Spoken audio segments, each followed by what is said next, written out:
I just realized, oh, we're live. But my show is booked out till April, you guys. We're live. So Awesome. now I'm not just talking to you. Now we're live, you guys. We're live. See? We're live, and it's good. But no, my show's booked till April. I'm really excited. But for anybody who's coming on, say, hey, as you come in, let us know where you're coming from. How are you doing this evening? I know I was just live with you guys. You're like, I swear to God, I just saw this woman. And that's just because my favorite way of doing copy is live, you guys. Everybody, some people write, I go live, and I open my mouth. All right, but you guys, I just want to say a big thank you to everybody who's coming on here. We are booked out for the show till April. But as always, the show is always open for more women. So after we get off here, I'm going to drop the link in the descriptor or in the comments. If you want to, if you are a woman and you are ready to share your story and get on this table, click that link, sign up, get your show, and let's bring your story to the table, especially now with all the chaos that we're in. I think it is even more important that we are sharing these stories, we're staying connected, and we are creating a dialogue and having a conversation.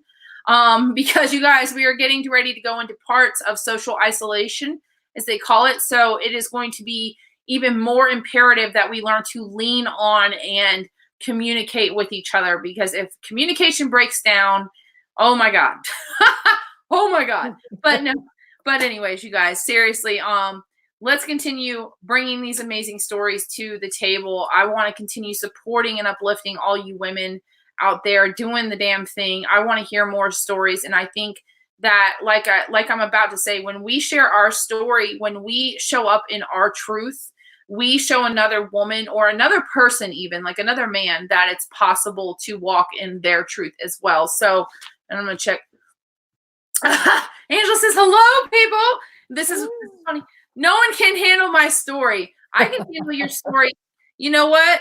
I'm going to challenge you, Angela, to come onto the table. I know you say that no one can handle, but I'm going to challenge you. All right, you guys, I'm going to drop into my epic intro. As you guys come in, say, hey, let me know where you're coming from. As always, ask questions, interact, join in the conversation. You are just as much as part of this as a guest, as myself. And if you catch this on the replay, hashtag replay. And my last one is if you find value and you love this show, make sure that you're clicking get reminder on the broadcast, and you're also sharing this out so that we can keep putting these women in front of everybody else, getting their stories out there, and continuing, like I said in the beginning, to have that dialogue and create that conversation. So without further ado, hello and welcome to the TUF Woman Table, you guys.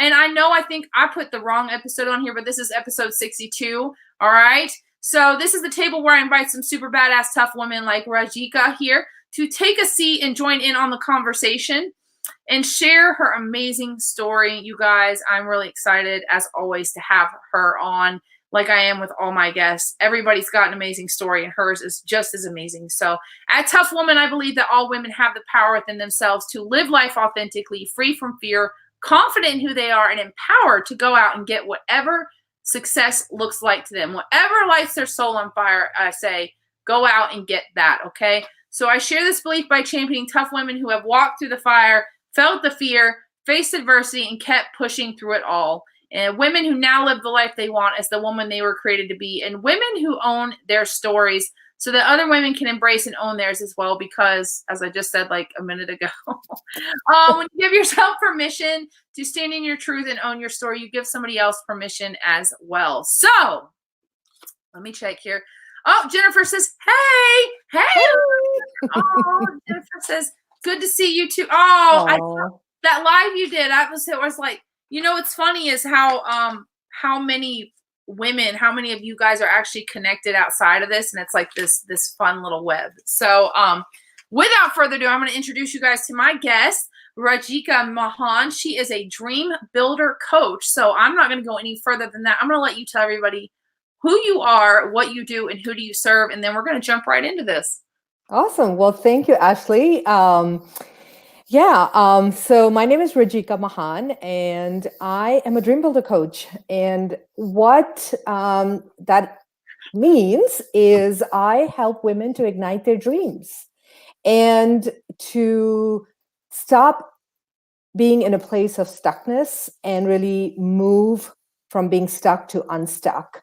And what that means is really, as we are supporting our families, we're supporting our spouses or partners, taking care of our families and raising them, we often put our dreams and goals on hold. And what happens is you come to a point in life and you're like, okay, I know I'm meant to do more. I know I am here for more than taking care of my kids, laundry, dinner, rinse and repeat, right? And that was the point I had about 3 years ago. That's where I was. I was in a place of not in a happy place. It was I was depressed. I was unhappy, not fulfilled, and I really was looking for something that I could call my own. That it was me who created it. And I really wanted to get off that boat and got on a different boat. So that kind of inspired me to really look beyond who I was and really get in touch with my identity, get in touch with who I was besides my name as, mom or, wife or daughter or sister, and really take ownership of who I was, really owning my story, owning that I have a voice and I have a gift that I need to share out to the world. Amen. Amen. And Becky says, yes, me. I love that you talk about going from that stuck to unstuck place, because I think there are a lot of women who are in that space, especially right now. We're coming into this new age of consciousness, and it's really that space where I think a lot of us are coming to the place where, like, man, what we've been doing isn't what we want to continue to do. And that's the space I even came to, where I was like, God, this can't be it. Like, oh my God. Oh my God, like, what? This is it? This is it? Like, oh, this can't. Yes. You get up, you go to work or school, you come home, you got to bathe kids, feed kids, homework, the whole 9 yards. Next thing you know, next thing you know, you look at 11 o'clock and you're like, holy crap, like, I got to go do this all over again. Yes. All right. So this is the deep dive part, as I call it. So tell everybody, I know you talked a little bit about the pieces of that story, but really tell us, what is the story behind what got you to where you're at now? Like, what is really that story behind the just coming out of those many hats and figuring out who Rajika was so that you could help other women tune into their own? So I had a arranged marriage. My marriage was arranged. I'm from India, so it's Indian heritage. And it was a place where the culture was very much in, the wife has this role and the husband has this role, and there's certain cultural beliefs or cultural things that, you can't say what you are feeling, or you can voice your opinion, and even though I was in the United States at that point for about 20 years or so, it was that cultural upbringing that when I got married, I bought into my marriage, because that was so drilled down on me. Like, that is how you're supposed to be. That is, the role of the woman. And you can't say anything which would be upsetting to anybody. You have to watch what you say. And so fast forward 25 years, I was living that way. I was hiding in my marriage. I was not asking for what I wanted. I was not speaking up. I was just coasting because I didn't want to upset anybody. I did not want to ruffle any feathers. I wanted peace and harmony in my house, but it was at the cost of me dimming my light, dimming my voice or my opinion, because I was so concerned about how it would affect my family, how it would play out, what would people say, because that was a big thing. It was, what would society say? What would other people say?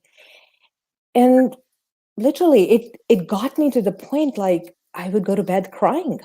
I would be like, this is not the life that I want to be living. Mm. And that's when I had to really um, dig down and say, like, if I live for another 20 years, am I living this way, or am I going to really make a change for myself? Because it wasn't, I didn't want to get out of bed some days. It was just so depressing. And was I getting out of bed? Yes, I was getting out of bed because I had to do it. It wasn't because I was thrilled to jump out of bed. It wasn't because I had something to look forward to. No, it was because I had to do it, because I had all these obligations to meet. Mm. And it really, so yeah, 3 years ago was really a dark space in my time, in my life. Um, I had a functional marriage. It was great. Like, he's a great provider, all of that. But inside, I was feeling that I was dying inside, because I knew I wanted more. Desired more for myself, but I didn't know how to break that quote unquote cultural upbringing, cultural barriers, cultural beliefs that I had in back of my mind that I had to stick by. Um, and so, God, it was 3 years ago. That's what kind of triggered me. Like, I have to get off this ship and get on a different, because if I want to live more fulfilled, live in a happier place, not because I wanted more, but just for me and myself, I had to do something for myself. And I had to make that conscious choice of looking for something that would fulfill me, and started speaking up, and started sharing my thoughts. And if I didn't agree on something, I started sharing that. But did I have fear? I was petrified. I was afraid. I was like, oh my God, like, my husband's going to be upset, or my in-laws are going to be upset, or, but I had to do that. And it was a scary, scary place. And then I really started, working on myself, working on releasing the blocks, working on releasing that old mindset of I'm here, I matter, I'm worthy, and why should I not live my life? Everybody else is living their life. Mm. That, you know what, and that's really powerful. I think that's something that a lot of women struggle with. Like, I really, that resonates even with me. And how often, when you came to this space, how many hats do you feel like you were wearing? Because that's always the question I want to ask. How many hats do you feel like you were wearing when you came to the space? You're like, oh my God, no more. Oh my God. Well, I would say probably 5, 6, 7, so many different hats, right? Because you're always juggling everything. You're just juggling with helping and providing for everybody, where you kind of are forgetting that I matter, right?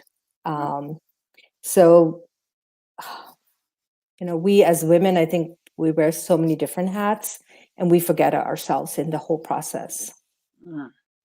So, and this is actually a question I've never asked, but I remember when I was going through this journey, and I feel like all women, we at some point we go through this journey where we kind of awaken to Yeah. what's within.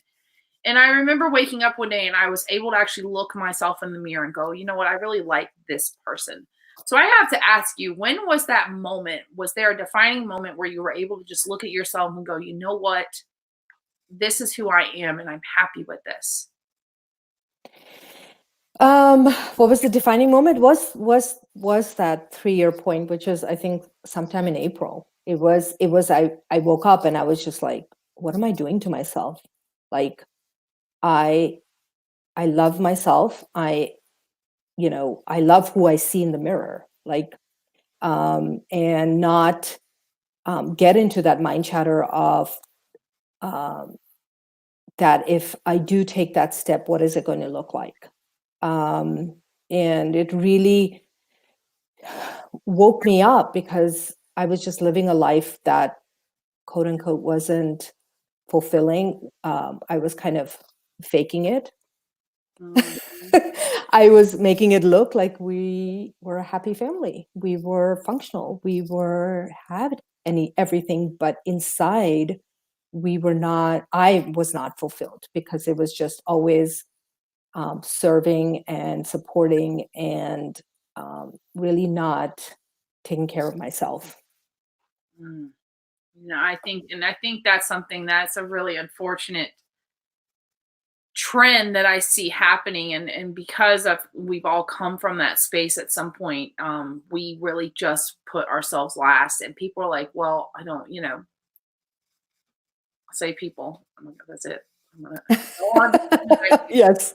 But people are like, well, what do you mean? Like, why can't you guys just not do that? And it's like, listen, it's like when it's ingrained in you from the literal day you, like, even before you were born, because it was ingrained in your mother and it was ingrained in her Yes. mother. When that is ingrained in you, that's all you know.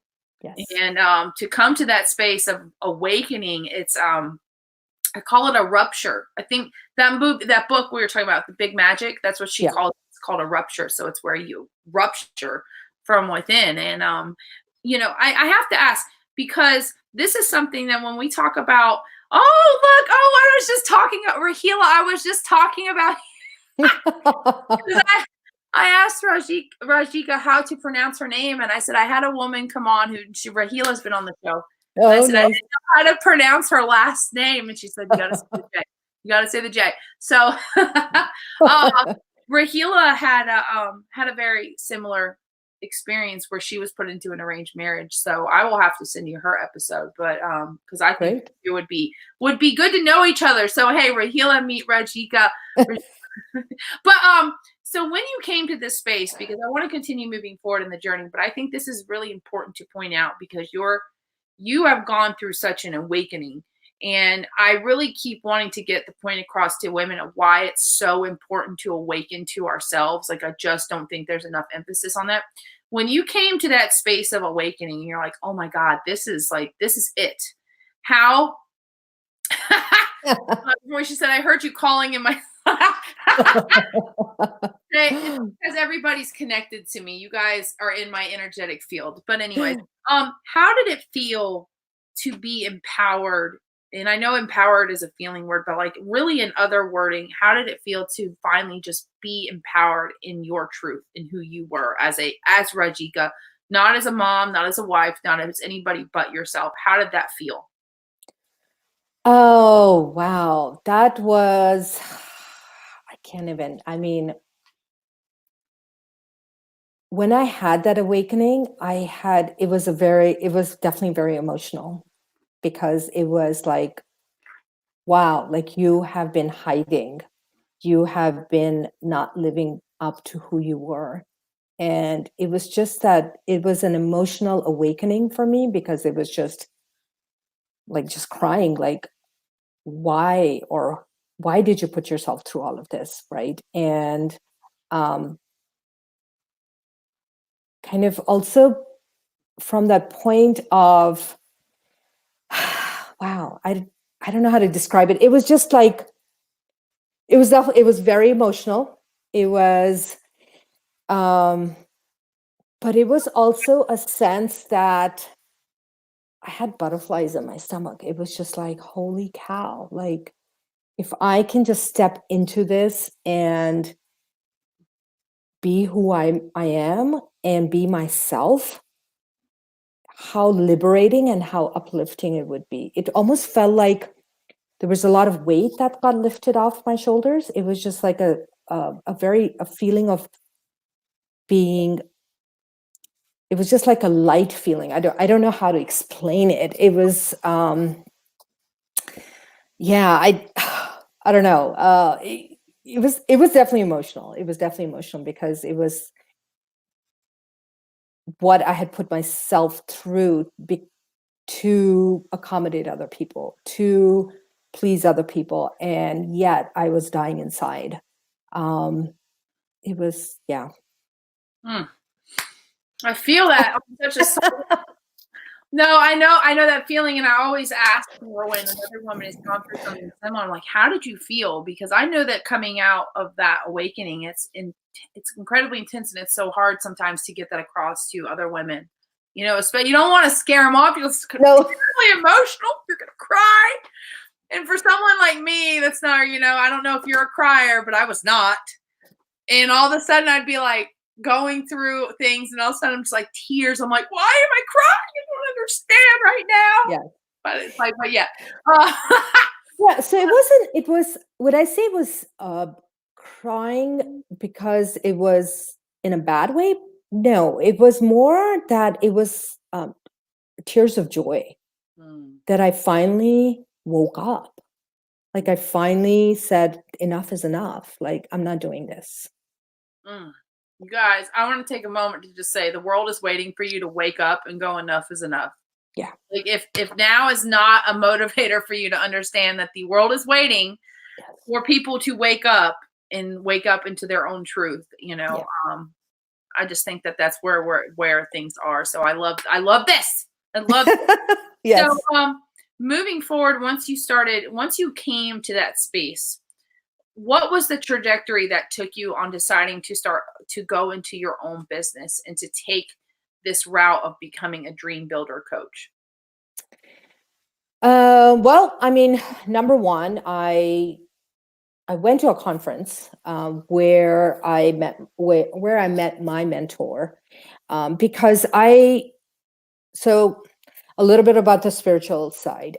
While I was going through this journey, while I was in my dark space, that's a couple of things that I never let go of was number one, doing my prayers every day, and also having that faith that yes, there will be an answer. There is going to be an outlet. And I kept in that faith, and I kept in that space, and always asking, like, what is the way? Show me the way. Show me the way of how I can do what I want to do and be myself, have my own voice, own my voice, be more be more confident, be more powerful. And there were days that were tough, but that's one thing that I go back and just reflect on is I never let go of my uh, time that I did my prayers, did my meditation. I never let go of it. And I was always leaning in and asking those questions and that's how I kind of not kind of, but that's how I got led to my mentor, where I was attended a 3-day um, seminar or program, and she started really talking to us about the discontent and longing. Like, what is your discontent in areas of your life? How are you feeling? And really telling us that you only have one life. And that really resonated with me because of where I was coming, because of the place I had been. So I did the work. I studied. I first was a student of it because I had to implement it myself. I had to really be the student and really talk the walk, right? I wasn't going to sign up for something or just go into opening my business without improving areas of my life, being who I was, and really getting out of that crazy space to where I am now, where I can speak my truth and I can share what I want, but from a place with more confidence and not worry that I'm going to upset somebody, or that I have to lose my power to them, right? Mhm. So I did that for 2 years. I studied, and I really started making those changes in my life, and implementing those principles into my life. What got me to open my business, as I started talking to more women, I just conversations, not because I was even looking to open my business. It was just having conversations with women of how they were struggling, where they're stuck, they're frustrated. And then, I shared my story and started really reflecting of like, wow, there's so many women who are in the same place. And and that's the big question for me, is what if I can help one person change transform their environment that can give them more fulfillment and joy every day of their life.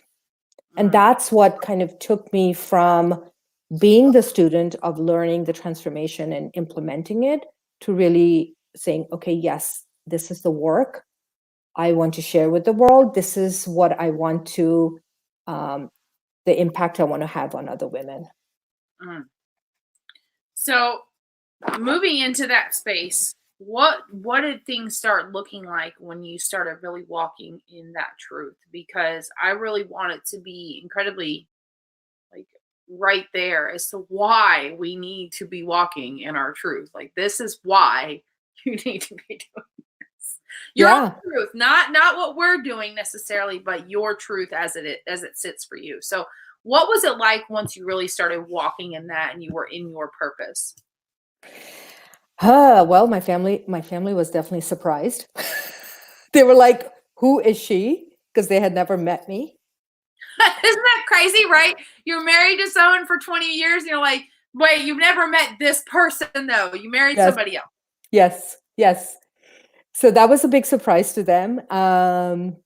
There were some times we had to have tough conversations, but I stuck to I kind of took my stand for it. And it was just like, this is who I am. And it's not if you like it or don't like it, deal with it. It was really sharing that where I was, and this is the change I'm making. So they were definitely surprised. There were some feathers that were ruffled, if I say so. And but what it did for me was I would go to bed saying I didn't have the feeling that I wasn't worthy, and why did I not say it, or have those feel regret that I did not speak up or didn't say what I wanted to say. And that really changed for me. And what it also did with my relationship was really my husband's started really like, okay, she's saying this, she means it. Like I got, yeah, I mean, she means business. So it's not like, okay, she's going to be a doormat and I'm going to kind of, um, what I say is going to go. No, she's going to have some pushback. She's going to challenge me, again, which was ruffling some feathers. And, but it was a feeling of that, yes, I did, yes, this is me, and welcome, and love me or hate me. That's okay. It is me. That is a beautiful, beautiful space. You're much more humble about it than I am. I'm definitely much, much more. Jennifer says, "Happy wife, happy life." I'm just gonna say they never say happy husband, happy life. Okay, and I know it doesn't rhyme, but I'm just saying no. But yeah, so I have to ask, because this is well, I have to ask all questions, but Deborah says, "Hi ladies, hello." Deborah, it's funny because all these amazing women are coming on, but you guys have such a lot of similarities. Deborah is all about helping couples create better relationships. So it's funny that we're talking about this. So what was it like to stand firm in your boundaries? Because when we talk about empowerment and being empowered as women, a lot of the times what I've seen come across is a lack of boundaries, a lack of being able to assert ourselves in a way where we don't feel like poop for stating what's actually going to make us happy. Like you said, we're worried about that. Oh my God, what are they going to think? How is that going to react? How are they going to react to that? How is that going to affect them, instead of going like, hey, but how's this affecting me? So what was it like to really stand firm in your boundaries and be like, you know what, this is who I am? How was it? It was tough in the beginning because, again, they were so used to my old way of being. That, oh, mom's flexible. She's not going to say anything. We can say whatever. It was challenging in the beginning because they had never heard the other side of me, heard me speak up for myself. But my daughters supported me so much. They were like, Mom, you are amazing. You need to stop being nice. And you need to say what you say. And if they don't like it, it's okay. It's okay because they are, you know, my daughters really said, like, you need to just speak up and you just need to be who you are. And if they don't like it, it's okay. Don't worry about it. They'll get over it. Mm. You know, I really want to point that out, you guys. I really want to point that out because when we talk about the imposter syndrome and what will people think, the fact of the matter is there are more people in this world that want you to share your truth. There are really, and the people who don't probably don't need to be in your world. Like, and I'm not saying that in a mean way, but literally, if they're not supporting you, they're hindering you. Like, that's Yes. really what it comes down to. Yeah. And Jennifer says, husbands may wear the pants, but we tell them which ones. Ain't that the freaking truth? Because we probably wash their pants. But anyway, um, so what point did everything start really snowballing into the business? At what point you're on this journey, you're like, okay, this is what I'm going to do, and now I'm going to turn this into a business. So at what point did you really start taking this and turning it into the business that it is now? So I've been it started last year, basically. It started last year in 2019, where I really got serious about, you know what, this message needs to be out. I need to help women, support them from really hiding and not owning their power and not owning their voice, to really stepping into their power. So really started working on it consciously last year. So it was really last year when I launched and started doing the work and started working with clients um, and started the coaching. Mm. So what was that journey like in the beginning? Because I know that it's one thing to go through your journey of transformation and going through that, and that's that one thing. But what it was it like when you started that journey of entrepreneurship? Because as we all know, that in and of itself is its own awakening. It was just like, okay, yeah, I want to do this, but there were so many pieces. I was lost. It was like overwhelming. It was definitely lost. I was like, oh my God, we have to do all of this. Like, oh, I just can't say this is what I do. And clients come to me. So the marketing, all of that piece was very challenging. It was a lot learning. Like, I'm still learning how to do all of that, like still learning about social media, all of that stuff. Um, it was scary because I was just like, oh my God, like, I'm really doing this. And figuring it out, like, step by step, but keeping in it. There were days that I'm like, oh, this is not worth it. Like, it shouldn't be this hard. And but just sticking with it, making small steps, just working with a business coach, helping me from the business aspect. Like, I knew what I was going to bring but did I have all of the other pieces figured out? No. It's definitely a scary space to be in as an entrepreneur, because there's so many nuances versus just coaching clients, right? It's really getting your name out, getting your messaging, your branding, all of that other stuff that I've started really, still learning, and started embracing that I have to, I have to do this if this is the work I want to get out in the world. Hmm. And yeah, that's something they don't tell you about when you come into it. It's definitely like that was the huge biggest. I remember getting told, like, you're going to come into the space and you'll get clients in a couple months. I just go out there and tell people what you do. And I was like, people are like, well, I remember like one guy going, well, aren't women already empowered? And I'm like, oh no. Dude. Literally, I gave a speech. He's like, so what do you do? And I'm like, well, I help empower women. I'm a women's empowerment coach. He's like, well, aren't women already empowered? Like, why do they need you? And I'm going, No. oh man. Okay. So and even with women, they're like, well, I really don't, and that's where like the whole business at the forefront, mindset at the back side kind of came into place because women were like, well, that's cool. But, and I even talk about this now when you're talking about branding, it's like, when we don't, obviously we all want to be empowered. I'm not saying we don't, but we want to know, how does that empowerment work in our life? Does that mean that we're going to come into life and we're going to have boundaries?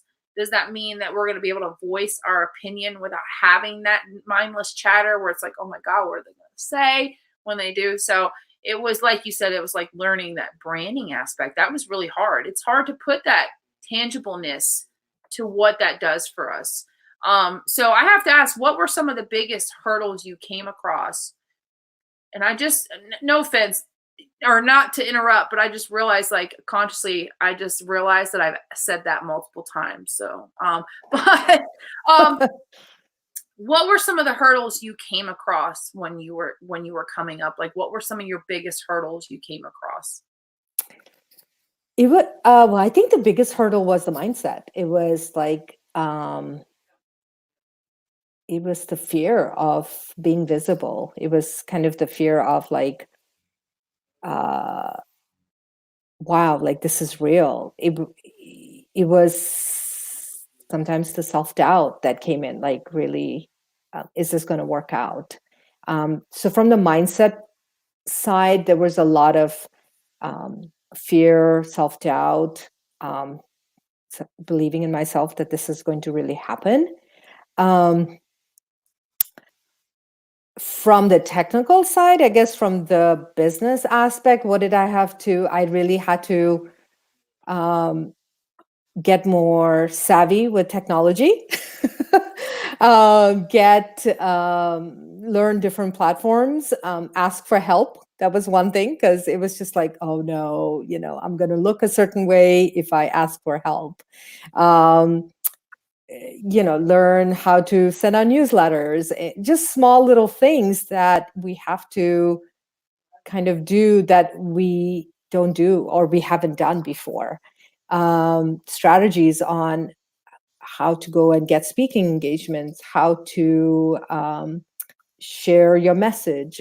So there were different pieces, but I think, and I was sharing with you before, is, we know what we know what we need to do, but it's 90% is mindset and 10% is action. And if we can capture that 90% of mindset, I think we would be unstoppable. And sometimes just releasing those blocks of the fear of judgment or ridicule of how we're going to look out there. Mm. And another one that I've actually come across quite recently with some people is like that inability to stay consistent because fear of what they're doing is not actually working, when really we've only worked it for this very small period of time. Yes. So doing something, and I myself am guilty of this, but doing something for 2 weeks going, oh no, I don't see anything from it. It's time to switch, new strategy. And we stop before we give something a chance to breathe and to go live. The other piece and yes, and I'm glad you brought that up, because it was like, okay, how long do you stick with it, right? Do you stick with it for 30 days, and if it doesn't work, then you like jump ship, or you stick with it? And coming from that place of doing it, like you said, doing it consistently, but not being attached to what it's going to like attached to the outcome, I would say. So putting out the newsletter, putting out the information out there, going and talking to people, but not being attached that we're not getting the outcome soon enough, right? Because we wanted to have, because we live in a society of instant gratification, we want everything done like this. And in a business, it doesn't work that way, because number one, people have to know you, they have to trust you, because the information they're going to share with you is so private that if they're not comfortable, it's that's kind of building that trust. But doing that stuff consistently and showing up consistently, even if it's a small thing that you're doing every day, which brings the bigger impact later on. Mm-hmm. And constantly just showing up and and this was always the favorite thing I like to talk, just having a conversation. That was the one thing that I love that you talked about, is you went out and you had conversations with people, Yeah. right? I think we are in such a hyper instant, like you said, instant gratification society now, where it's like we automatically go from like not even 0 to 20, but 0 to 60. It's like the moment someone connects with you, they're sending you their business page and they're in your DMs, and it's like, dude, like I don't even know you like that. Right. Oh, here we, and so it's like reminding ourselves this was a huge pivot. And I don't know if this worked in your business. And Kelly's got a question, so I want to get the answer. But did you ever come to that point where you're like, you know what, instead of looking at it from I need to go out and get clients, how about I just go out and have conversations and see what people are dealing with? So initially, yes, I had that mindset, oh my God, I need to get clients and all of that. And when I realized that that's the energy I was putting out, it felt very heavy for me. It almost felt like I was forcing myself to do it.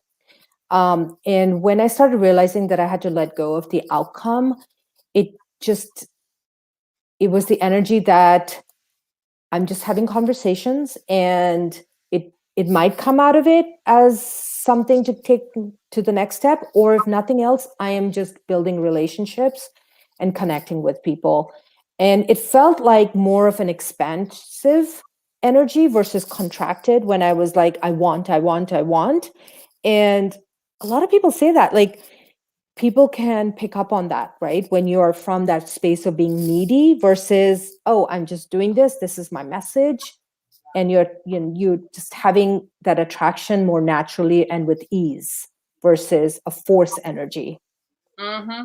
And I will say this, and this is, I love this conversation, but because this is, you really run into this. This is an infinite game, you guys, and if you're really walking in your purpose, your viewpoint needs to be. And you asked me about what are like some of my great books that I love. So The Infinite Game by Simon Sinek, like everybody Oh, should read that. You guys, everybody should read that book. If you are in business, if you're a leader, whatever it is, you should, even if you're not, you should read that book. And it talks about the whole point of the game, which is life, is not to win it, but to stay in it. How can I stay in it for the infinite time? Like, how can I leave something behind that is greater than myself and will outlive me? So, when you're talking about, especially being in the entrepreneurial space, if your viewpoint is like, how can I get clients the quickest?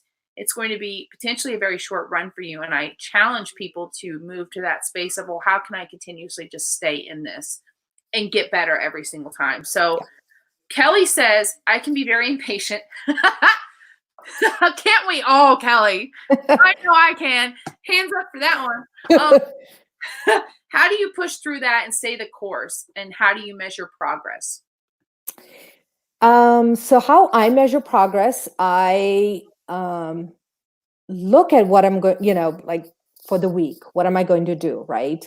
And if it's and I prioritize it. Okay, what is the game plan, and not from a point of like, what is my game plan? What am I trying to achieve? Right? Am I trying to get more? Am I trying to get more speaking engagements? Or so if that's the goal, right? Maybe for the next quarter, if I'm trying to do that, so my game plan would be maybe just researching places that invite guest speakers, right? And maybe that's one. And then maybe another day would be to email them, but doing it consistently, not doing it like one day and then coming back to it like 2 weeks later, and then doing it one day and then, kind of falling off, but doing it consistently, but taking small steps, because each step that you take is going to build up on the next step. And definitely, Kelly, I mean, do I get impatient? Absolutely, I get impatient, because we, again, want instant gratification. But what I do is I just hit the pause button and just say, okay, what is the mindset I am being in right now? Am I coming from a space of expansion or from scarcity? Am I coming from, am I going to get these speaking engagements, or, oh no, everybody else has taken it?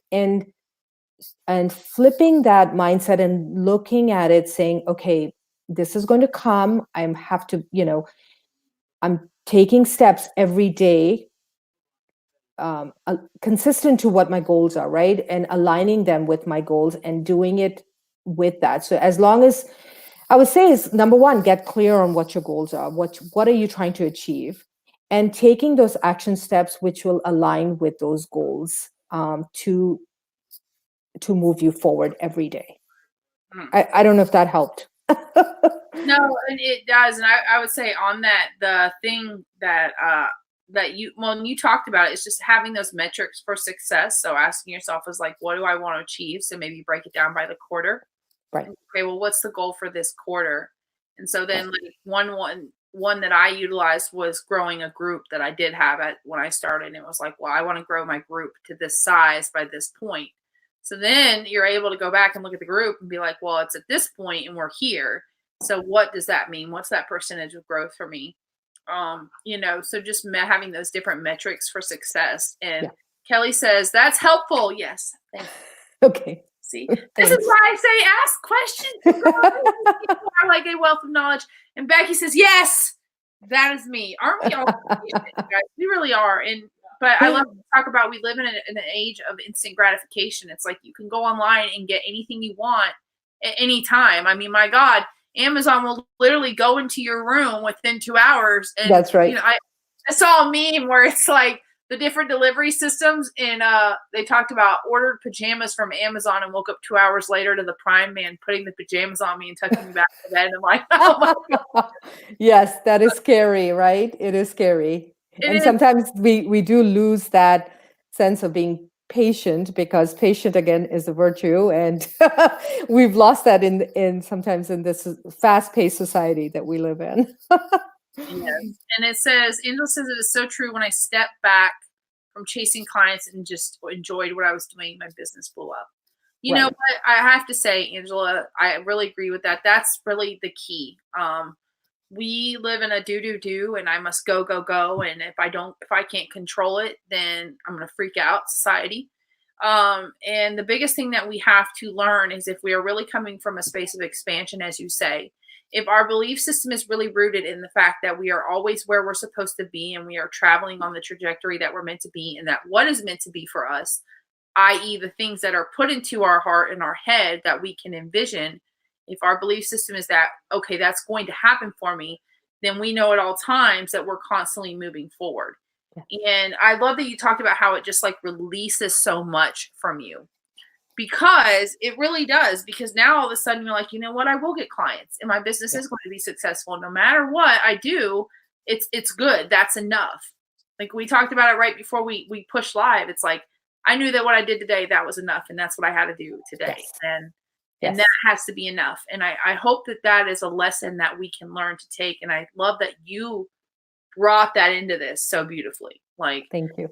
Like how much has that guided you through the journey? Like that, just knowing. Well, I mean, it guides me every day. Initially I was being, I was impatient, but when the realization of who I was being, and I want to kind of share something really quick, and somebody shared this with me, and I'm just kind of going to hold it up. I'm going to kind of quickly. So we have a triangle, right? And on top is be, right? Mm-hmm. And then on this side is to do, it's backwards, and have, right? So looking at your business, right? And this is what kind of brought the aha to me, was we're always in the do and the have, right? We have to do and have. But we need to stop and just think, who are we being while we are doing and having? Because if we're not being who we want to be, or being how we want to create this business or relationship or health or whatever, if we're not being, we're going to lose this, because there's only so much fuel and energy we have to keep doing and having. So reflecting on like who we be every day, and that is one of the things I do, like every morning, is set an intention. Like, who am I going to be today? Am I going to be somebody who's powerful and confident and thankful, or am I going to be somebody who's going to be needy, frustrated, and whatever? So setting an intention for yourself is, who am I being in my, not in, in the business, yes, but who am I being as an individual every day? And bringing that awareness helps you as you progress through the day. I love that. And that's like bringing a presence to yourself, like bringing Yes. yourself into presence. Yes. Yeah. This is the only moment we have, everybody. And I'm so thankful that you're having this moment with us. Yes. Thank you so much. All right, because we're getting close. Like we're like 10 Oh my minutes. God. Right? I told you it would pass by quickly. So before we move into this, you guys, Rajika had a little bit of hesitancy about being on camera. And I said, "Don't worry, it's going to pass by, and you won't even realize it." And I always say that, and I think some women don't believe me, and then we get there like, "Oh my God, that went by like super fast." I'm like, "Yeah, see, it does. It's great." And you guys are awesome too. So you guys are always. I love the audience that's come with this show. They're always so very welcoming and warm. So Yeah. now looking back on your journey and everything that you've gone through, that journey to self, and then that journey of bringing yourself into your business and your purpose, if someone were to come to you and be like, Rajika, you've really inspired me, I love everything you've done, what are 3 pieces of advice you can give me to continue moving forward into my own truth, into potentially building a business or whatever it is that they want to do? What would be those 3 pieces of advice you would give them? The 3 pieces is, number 1, gets very, very clear on what you want to do. What are your goals? What are your dreams? Get super clear, because as you get clear, I know for a fact that there are things that start coming to your awareness that you might have otherwise missed. Because as you have a very clear path of what you want to do now, then you are looking at different opportunities, different opportunities, doorways that'll start opening up for you. So get very clear on what it is you're trying to up level or build. Number 2 is make that decision, because you have to make that decision and not figured out, because you will never be able to take that step, because as you're not going to know everything, right? I didn't know how my business was going to evolve, but make that decision in the absence of knowing the how. And number 3 is do it in spite of having that fear, because that's where the magic is going to happen for you. Becky says clarity is difficult for me. So I have an exercise for this, but I would like to ask you, do you have an exercise that Becky might be able to take with her to help her gain clarity? So clarity, number 1, you would have to, and this is kind of something that I teach into, is what does clarity means is, number 1, get clear on what are your beliefs, what are your core values, what is an area that you want to work with, and start journaling of how you would want that to look like. But really looking at your core values, your beliefs, and then looking at, this is what I would like to build, or this is an area that I would like to up level. Ask that question for yourself. What would I love in this area? Not how or what my circumstances say, but ask that question, what would I love in this area? Because when you ask a question of what you would love, it's a more expansive and much more and higher vibration and kind of a question, versus saying, what can I do with my circumstances, or what is this, coming from, so I think what I would do is ask a question, definitely, what would I love? And just ask that question. And don't, as you're journaling it, don't edit anything. Just kind of keep writing what comes up.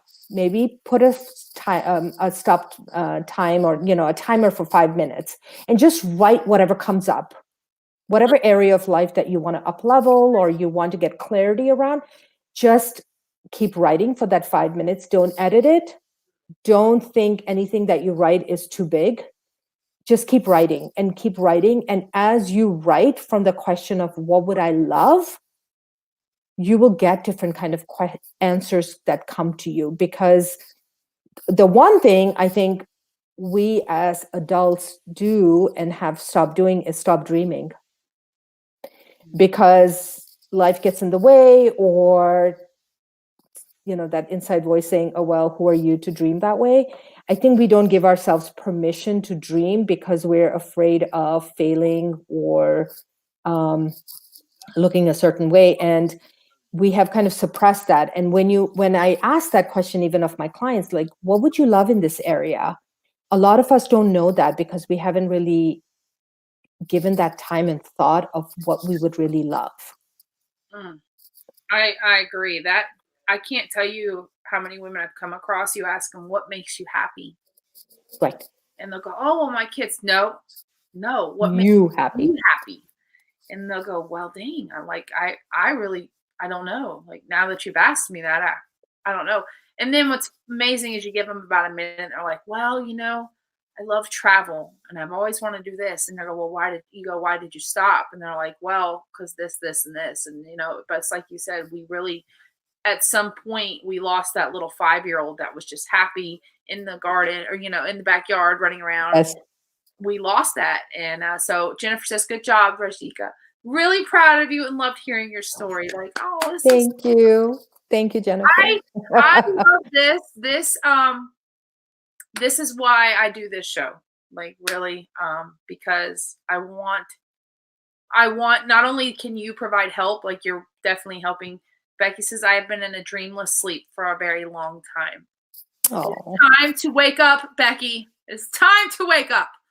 Time to wake up. Yes, for sure. I'm going to challenge you, Becky. I think you know what it is that you want to do, but you must release the fear around that. And you must release the expectation of how that might look or the timeline it's going to be. Yeah. So Becky is extremely smart and has a lot of really great ideas for ways that she can help change the world. And I don't want to say what they are. She's told me a few of them simply because they're her ideas. Yeah. And I think she's the person to bring them into life. And also they are legitimately really good ideas. So I don't want them being taken by anybody just because they're her thing. So yeah, I would challenge anybody to follow what Rajika said and really just ask yourself, like, what would make me happy? If you're struggling in that area of clarity, like what's going to make me happy? And you mentioned an activity. I don't know what you call it by, but I call it brain dumping. It's just the journaling, like where you literally just like ask yourself a question and write everything down. Don't even matter what it looks like to you. It could be absolute garbage. Okay. Yes. It could be the word garbage. Don't question it. Write it. Yes. Because as you keep writing, you're going to get more clear and you're going to get to an answer, because as you ask that question, and I truly believe this, is the infinite or the source or God or, whoever you relate to or connect with, they provide that guidance as you keep writing. Maybe it won't be the first time or the second time, but as you keep doing it, you're going to start getting that clarity and you're going to start getting ideas and thoughts that you might have never thought about. Mm-hmm. And keep a notebook on your bedside table if you have one. Yes. Oh, all right, you guys, we are at the end, like literally at the end. So this is the part of the show where you tell everybody how they can get a hold of you, what it is that you offer, and what is the best way to connect with you. Awesome. Well, the best way to connect with me is my website, which is rajikamahhan.dreambuildercoach.com. I do offer a free strategy session, a discovery call for 30 to 45 minutes.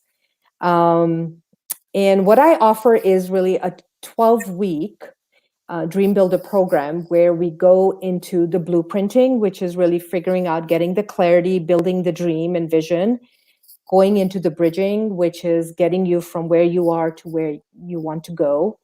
And then another process, which is becoming of, as you go through the process and work through the principles, what is kind of the end result of you kind of come up with. So it's a 3-month process that we work through, and we go through a lot of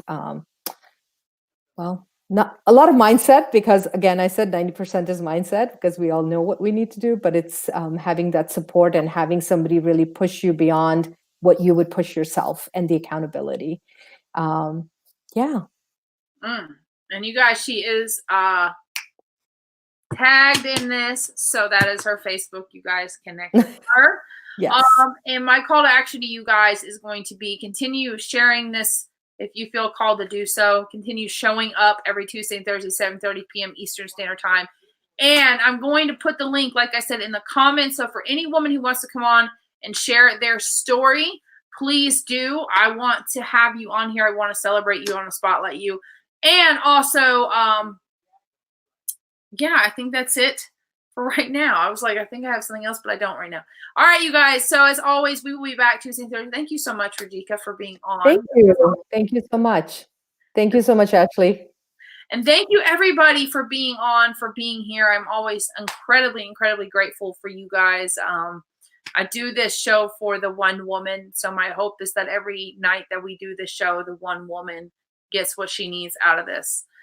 So anyways, you guys, I will see you guys next Tuesday and Thursday, 7:30 p.m. Eastern Standard Time. Make sure you guys are clicking get reminder. Go find us on YouTube, TUF Woman Table. Tell everybody about it, okay? Tell everybody, like, listen, this is like the next best show, because here's the deal. All these shows on TV can't have audiences right now. That's true. So here is your next big thing coming up, is your live shows. So make sure you're sharing that, letting us know. And you guys, 7:30 p.m. Eastern Time. See you guys on Tuesday, as always. Bye, y'all. Thank